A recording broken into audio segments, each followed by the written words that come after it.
Hey, welcome back. In today's video, we're going to be debunking the Yandere Dev's debunking.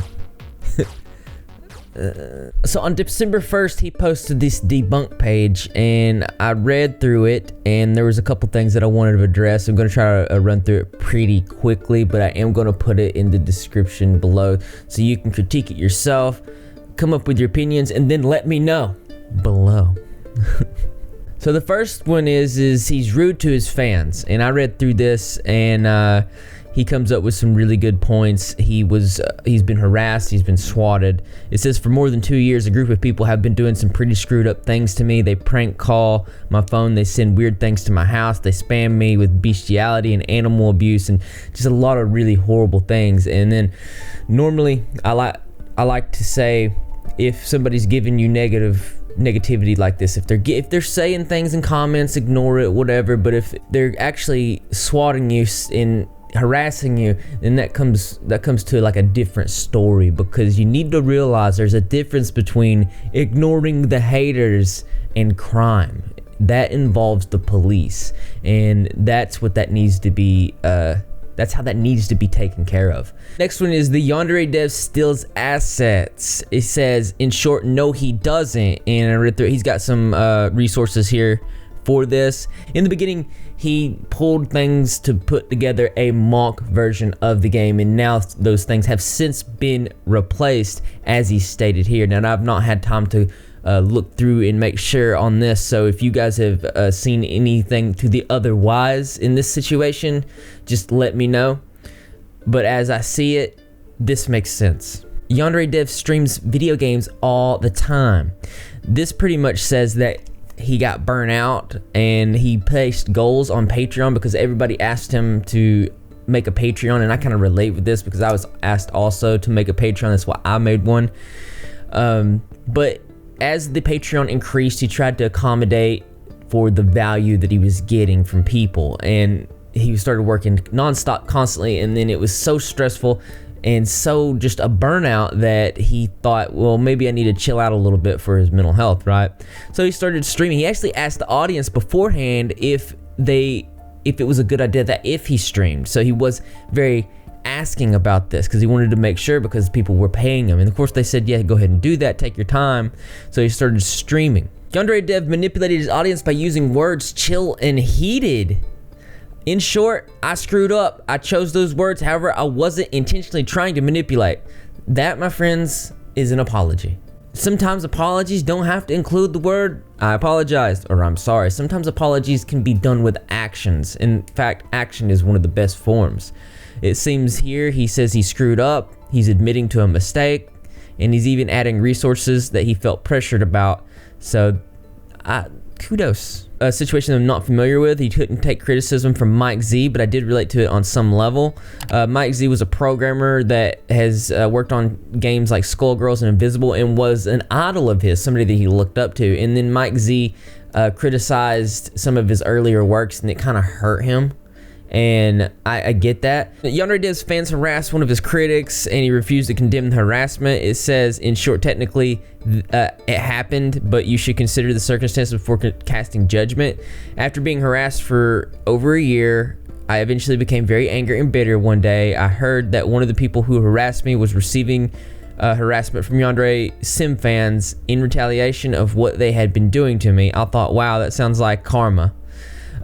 So he should have went and said something more than thinking that was karma. But it's really difficult, you know, because it's easy to snap judgment. It's a lot harder to have patience, take a breath, and approach things from the shoes of another person. So it was normal that he acted that way. Does he demonize everyone that criticizes him? No, I don't, he says. There are several categories of people involved here. Fans of the game who point out legitimate problems, fans who express concern about the game's development, former fans who have become disenchanted with the game's development. I like that word. People have become completely convinced that I'm some sort of con artist pulling off a tremendous scam. And then he says there's 1, 2, and 3 are critics. Category 4 are not critics. They are misguided people spreading misinformation. Category 5 are not critics. They are abusers who stalk, dox, and harass. And I kind of get what he's saying here. It's impossible to get through to every single person. It's just not going to happen. Some people you just gotta let roll, you know? I'm gonna skip a couple here because they speak for themselves. So, did he ignore a suicidal girl? He says not intentionally. Now, he goes on to say that he looked over in chat and he seen they were talking about suicide and stuff like that, and it was drama in general, so he ignored it. Yeah, but it wasn't intentional that he ignored a suicidal girl, and I'm sure that he feels bad about it. In fact, I think he does say that the reason why my chat room was discussing the subject suicide, apparently a girl had been expressing suicidal feelings in the chat room. If I wasn't constantly being harassed by weirdos on the internet, then I would not have made the decision to ignore the chat. And you got to remember that he started streaming in the first place as a way to improve his mental health. So he's probably going to want to avoid any kind of drama because he needs to get his mental health right. That way he can finish Yandere Simulator. And I'm getting this. I'm looking at this through a bridge of compassion. I encourage you to do the same. You can see that when he looked over and he said he's seen drama and just trolling, and it's probably going to get lost up in translation. I like that. Lost in translation. Does he credit his volunteers? Apparently he says there's a credit scene in the Yandere Simulator, and it can be accessed from the main menu, as you might imagine. Dedicated entirely to crediting people for their work. So he's doing that, and then he says that sometimes volunteers want to be anonymous, and he's afraid that other times they don't want to be in there, so he just can't pick everybody out because the internet trolls will contact volunteers and harass them the same way they harass me, and that I have seen this. I've seen this myself. But then he goes on to say if the volunteers ask the credit, then he will. So that's pretty good. He cleared up something real big here about including the rape feature in the Yandere Simulator. He says, no, I don't. He provides evidence that there was actually a photoshopped where somebody changed the word feed to rape. Let's check that out. I'm looking at the contrast in between these two. I want to be there at least 5 different... Let's see. I want you guys to check this out too if you don't care. If you get time, you pull these up and look into it really hardcore, because it does seem like there's a weird thing going on here. So if you guys could just check that out and give me your opinion, I'll put these in the description below. Now here's one I wanted to know. Does he delete comments? Because a lot of people were telling me this, and then he actually says yes, but not for the reasons that you might think. And then he obviously goes on to say that it's because people are saying bad things and anti-Yandere stuff like that. But I was actually interested in this because he was actually deleting this. I thought he had a filter. I really did think he had a filter. I didn't think that he was actually deleting the comments himself. So I was really surprised by that. And to that, I would say put a filter in, Mr. Dev. I definitely would not be wanting to delete comments. I personally do not delete comments because everybody got their own opinions, and I don't want to block that. And yeah, some people say some bad stuff, and to make it clear, I have been stalked several times. I have story times about that. I'll put that in the link in the description below too, just for kicks and giggles. But yeah, man, I don't delete comments. I don't think it's good to delete comments. Let people say bad things. They're gonna say crazy things. They're gonna say nasty, dirty things. But your fan base will take up for you, and obviously people can tell the difference between a troll and just something that's outrageous and not. But you do want to put a filter in place. Put a filter in place to filter out negative words. I got several cuss words that are filtered out. Links are filtered out for the most part.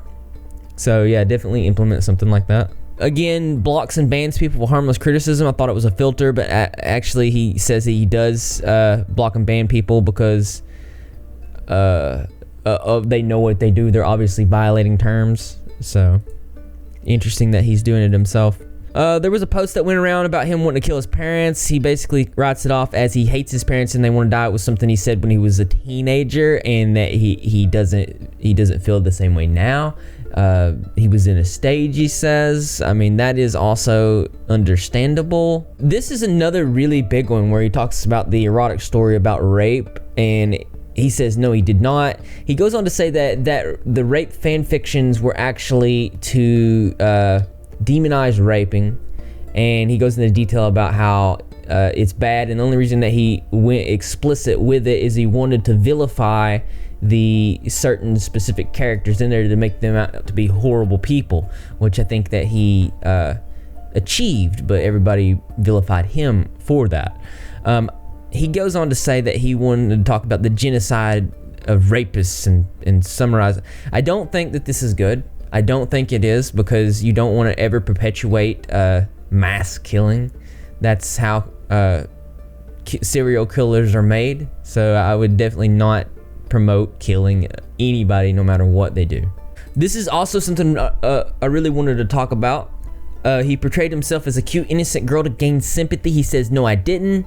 This is about the hate shame video, which features a female protagonist. He goes on to say that the point of the video is to ask people to imagine themselves in his position.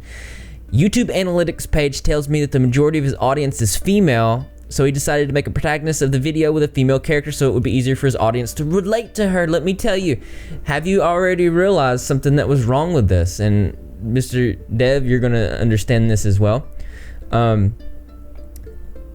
This hate shame video, it didn't need to relate to the audience that loved you.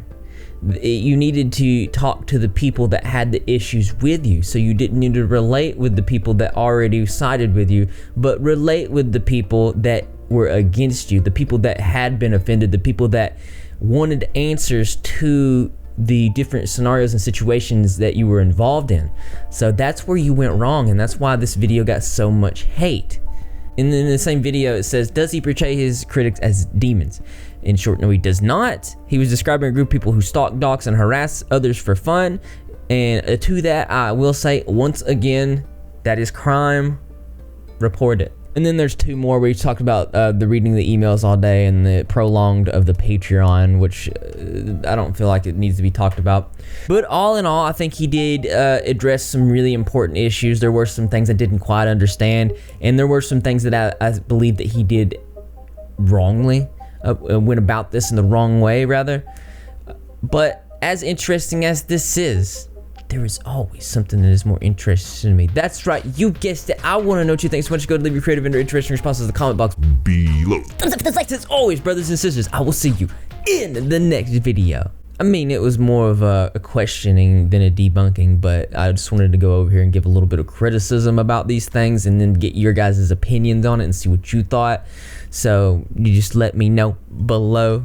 And while you're doing that, did you get your Rep sweater, Greg sweater for Christmas? It's not going to be around much longer. You want to cop that, okay? Because I know you're repping if you're not repping Greg. And how do you become a member of the Rep? All you do is subscribe, notification, turn up, hit the comment section every single video, because I'm going to be there. Greg the Cat's going to be there, and the rest of the Rep Swap community as well. And I expect to see you there too, because this channel loves you. Now it's time for some coffee.